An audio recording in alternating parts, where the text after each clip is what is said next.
Content यही माना गया कि लोहिया के आदर्शों से समाजवादी पार्टी भटकी और इस पर उन्होंने काफ़ी विस्तृत स्टेटमेंट दिए हैं। इसके मायने क्या हैं और आजकल उनको लोहिया क्यों याद आ रहे हैं?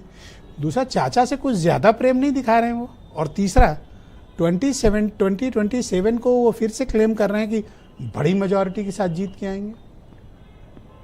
ब्रजेश जी, अब देखिए, समाजवादी पार्टी के पास यादव और मुसलमान के बाद लोहिया बचे हैं और ये भाजपा वाले लोहिया भी उनसे छीनने के चक्कर में लगे हैं। पहले मायावती के अंबेडकर को भाजपा ने पूरी तरह से खींच लिया अपनी ओर। अब ये लोहिया को भी उसी नज़रिए से लाना चाहते हैं अपने साथ।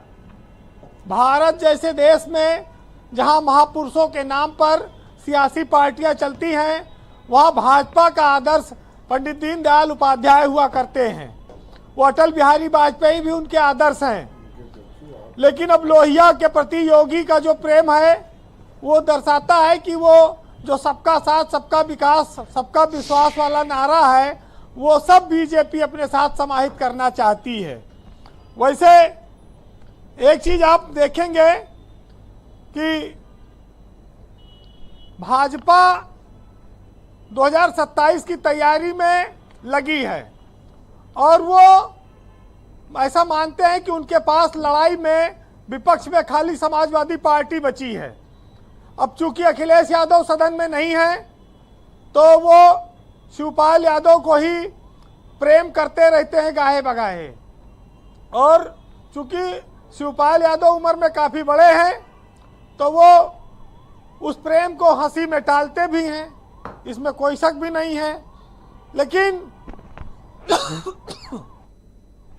आराम से टेक योर टाइम। देखिए, जनता मालिक है, भविष्य जनता के हाथ में है, वो जिसे चाहेगी चुनेगी, सरकार बनाएगी। लेकिन इस मामले में भाजपा फायदे में रही है कि जब से वो सत्ता में आई, जब वो सत्ता में 2017 में आई, तब भी समाजवादी परिवार में आपसी कलह और लड़ाई का उसको फायदा मिला। और उसके बाद मुलायम के परिवार में उन्होंने एक टूट करा दी, जिसमें अपर्णा यादव भाजपा में चली गई। आज वो मुलायम परिवार की है और उपाध्यक्ष बनी हुई है महिला आयोग की।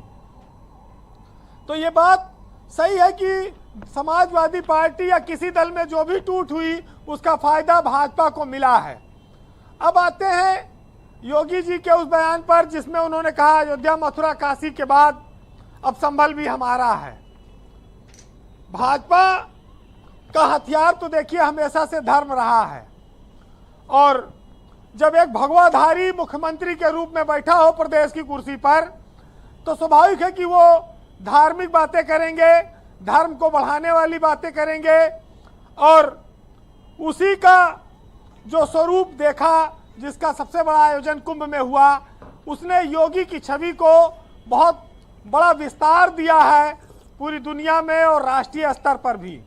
आप ये कह सकते हैं कि राष्ट्रीय स्तर पर योगी भाजपा के सबसे बड़े चेहरे बनकर उभरे हैं इस देश में, और आने वाले भविष्य में जितनी संभावनाएं देखी जा सकती हैं सियासत में, भाजपा में, वो योगी के रूप में उनको देखने को मिल सकती हैं। योगी इसलिए भी धर्म से जुड़ी हुई और सनातन से जुड़ी हुई बातें करते और आयोजन करते हैं क्योंकि वो राम मंदिर जैसे एक आंदोलन से निकले, जो हिंदुत्व का एक बहुत बड़ा चेहरा बने और प्रदेश के मुख्यमंत्री बने। और सबसे बड़ी बात यह है ब्रजेश जी कि योगी मुख्यमंत्री बनने के बाद से जो जनता में एक उन्होंने अपनी स्वीकार्यता बढ़ाई, जो उनकी छवि गई, वो भरोसा वो पिछले कई चुनावों से उनका वो कायम है और उसका फायदा बीजेपी को भी मिल रहा है। विपक्ष के सामने सबसे बड़ी चुनौती ही यही है कि जब तक योगी मुख्यमंत्री रहेंगे तब तक चुनाव बहुत कांटे का होगा, भाजपा को हरा पाना कठिन है।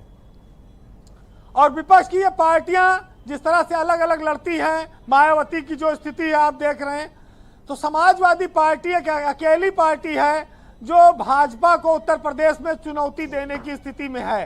बाकी कांग्रेस, और बसपा इन सब की हालत बिना सहारे के खड़े होने वाले स्थिति में नहीं है। और दुबे जी तो चुनाव पहले छोड़ के भागिन गए रहे, ये तो अब तो पूरा इनके कहते ना 10 उंगली घी में है, इनके नेता मंत्री वहां हैं। अरे लखनऊ दिल्ली सब जगह भैया, हाँ सब जगह इनका सिस्टम सही चल रहा है, इनका समय चल रहा है। अब आप देख ही रहे हैं सब। तो ये फायदे में तो अगर कोई है सबसे ज्यादा तो लोकदल है। अगर ओम प्रकाश राजभर की पार्टी की बात मान लिया जाए सबसे ज्यादा फायदे में कोई है तो वैसे जी कंप्लीट करें।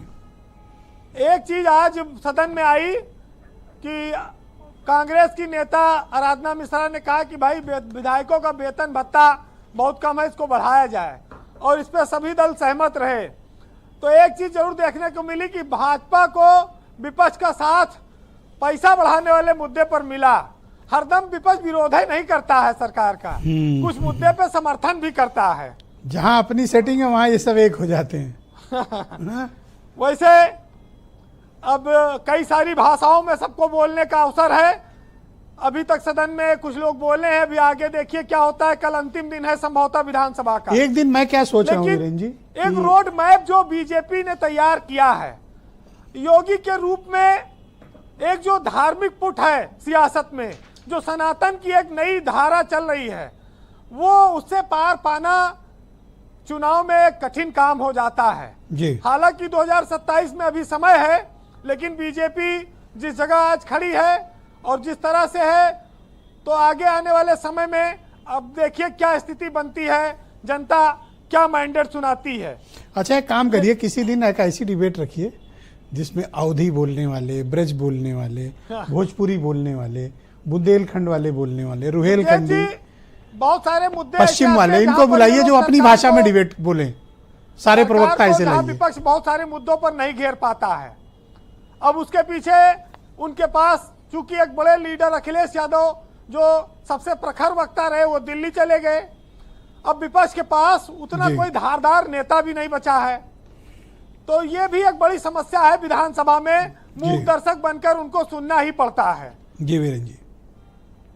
और सियासत में जो दौर चल रहा है वो दौर बुद्धिमान व्यक्तियों का है नहीं। देखिए वो ये दौर तो जो चाटुकारिता करे वही लोगों का है, और चाटुकार व्यक्ति चमचागिरी तो अच्छी कर सकता है लेकिन लड़ाई नहीं लड़ सकता है। तो मुद्दों को खोज के निकालना पड़ेगा, तब आप सरकार को घेर पाएंगे। वहां पर यह व्यवस्था है नहीं।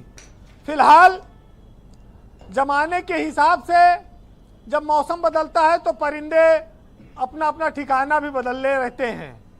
तो सुनिएगा, बजट इतना बड़ा आ गया प्रदेश का 8 लाख करोड़ का, कोई हंगामा नहीं कर पाए विपक्ष का विधायक। कारण उसके पीछे क्या है कि जिंदगी की हकीकत को हमने तो बस इतना जाना है, दर्द में अकेले हैं और खुशियों में सारा जमाना है, और ना बदली वक्त की गर्दिश ना जमाना बदला। जब सूख गई पेड़ की डाली तो बस परिंदों ने ठिकाना बदला। बहुत शुक्रिया वीरेन जी, आपका बहुत बहुत धन्यवाद। ग्राउंड जीरो से अपना फीडबैक, ओपिनियन और ऑब्जर्वेशन हम तक पहुंचाने के लिए आपका बहुत बहुत धन्यवाद। बहनों भाइयों, इस परिचर्चा का दूसरा चरण प्रारंभ करते हैं। कर्नल शरद चरण समाजवादी पार्टी के प्रवक्ता हैं। आजकल